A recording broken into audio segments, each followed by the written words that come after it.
Seorang mantan anggota militer Kuwait, Abdul Aziz Al-Tiki, berhasil membuat peta 3D yang memperlihatkan Mekah pada tahun 600 Masehi, era Rasulullah masih hidup. Di masa itu Mekah adalah sebuah wilayah yang terisolasi di tengah gurun pasir pegunungan tandus kawasan Hijaz. Di mana di Mekah kala itu terdapat 7 kawasan Bani, yakni Bani Taim kabilah di mana Abu Bakar berasal, Bani Makhzum, kabilah asal Khalid bin Walid berasal, Bani Adi, kabilah di mana Umar bin Khattab berasal. Ada juga wilayah kedua Bani Adi, Bani Syam, kabilah Utsman bin Affan berasal, Bani Hashim, kabilah di mana Rasulullah berasal, Bani Amir, dan area Ka'bah yang berada di tengah yang menjadi pusat kota. Ka'bah kala itu masih ditutupi kain berkualitas tinggi bernama kiswah yang bercorak dan berwarna beragam. Di depan Ka'bah terdapat sumur air Zam-Zam. Ada wadah minum dan tempat mencuci. Di arah samping Ka'bah terdapat Darun Nadwah, tempat para petinggi berkumpul dan bermusyawarah di masa pra-Islam.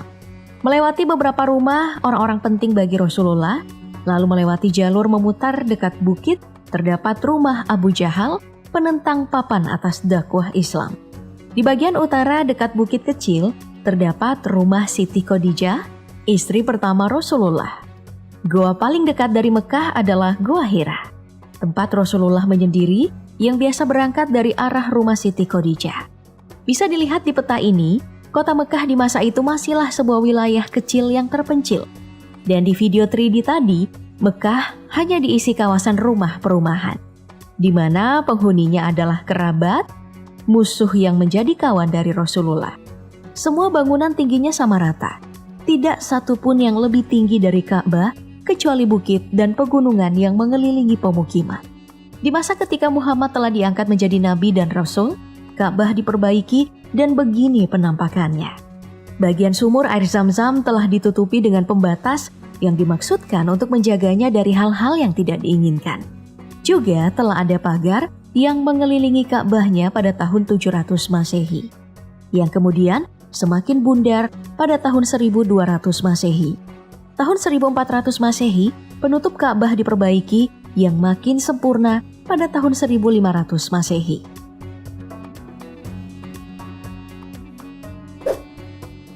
Pada abad 18, kompleks Ka'bah ditambahkan pagar yang makin bagus, berbentuk kubah-kubah kecil dengan beberapa menara. Abad ke-19, semuanya makin rapi dan perumahan bertambah di sekelilingnya. Menunaikan haji atau berziarah ke Mekah awalnya adalah perjalanan mengenai hidup dan mati. Panjangnya jalur dengan moda transportasi yang sederhana kadang membuat peziarah kesulitan. Belum lagi ancaman berhadapan dengan suku nomaden setempat. Hingga akhirnya terusan Suez dibuka dan kapal uap dan kereta api eksis pada paruh kedua abad ke-19.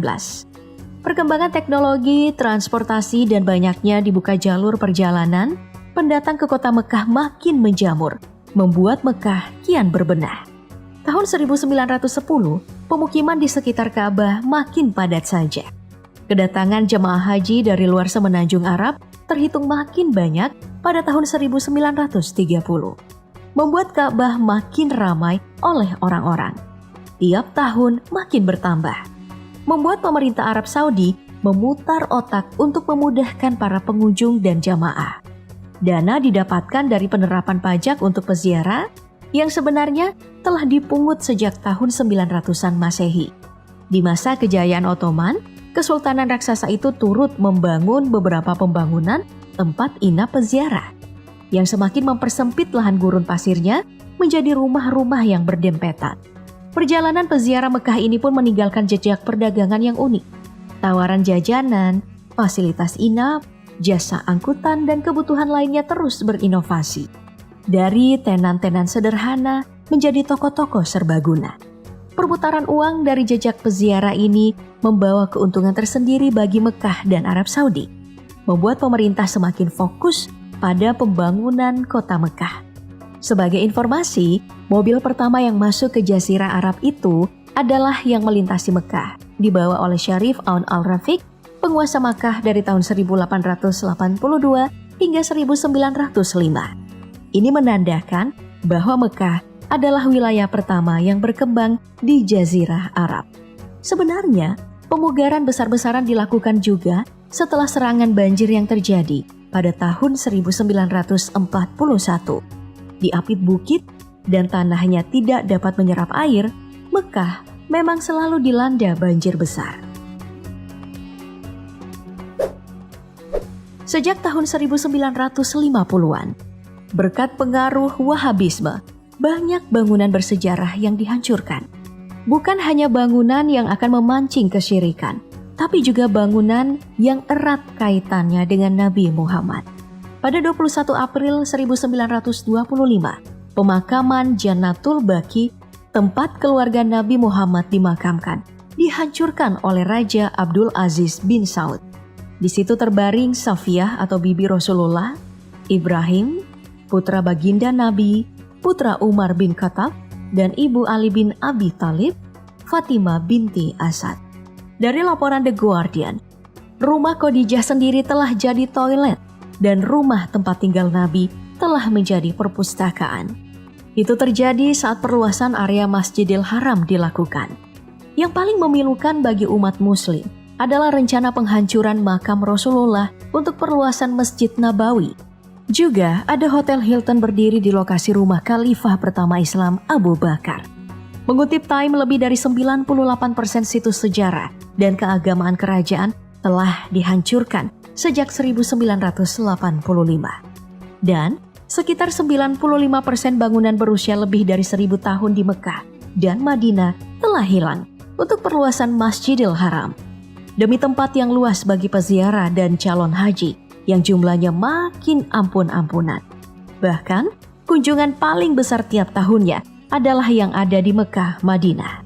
Hingga akhirnya di masa sekarang atau di masa modern saat ini, kota Mekah yang awalnya adalah wilayah yang terisolasi di gurun pasir, berubah menjadi kota yang dipenuhi bangunan-bangunan menjulang tinggi.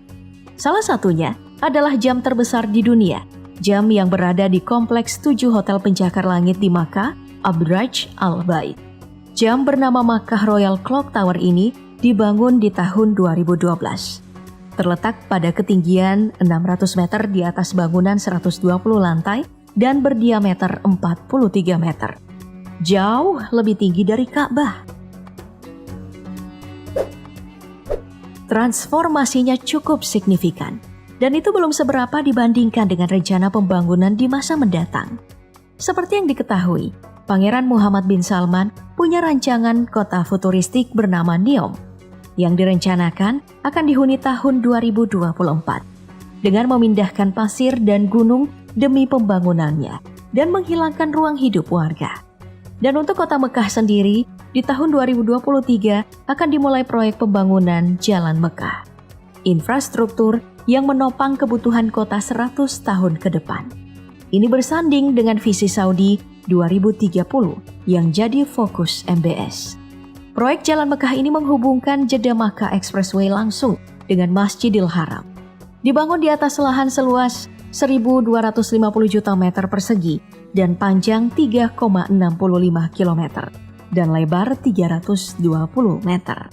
Menggusur 6 wilayah pemukiman, proyek ini terdiri dari 112 menara hotel berkapasitas 40.000 kamar, 82 menara perumahan, stasiun kereta api terbesar di Timur Tengah pada kedalaman 40 meter, jalan utama sepanjang 3,5 km membentang dari Siring hingga Jabal Omar, yang akan dibuka di tahun 2023. Dan masih banyak lagi fasilitas lainnya. Semua demi target 30 juta jamaah umroh per tahun 2030. Pembangunan memang mengerikan.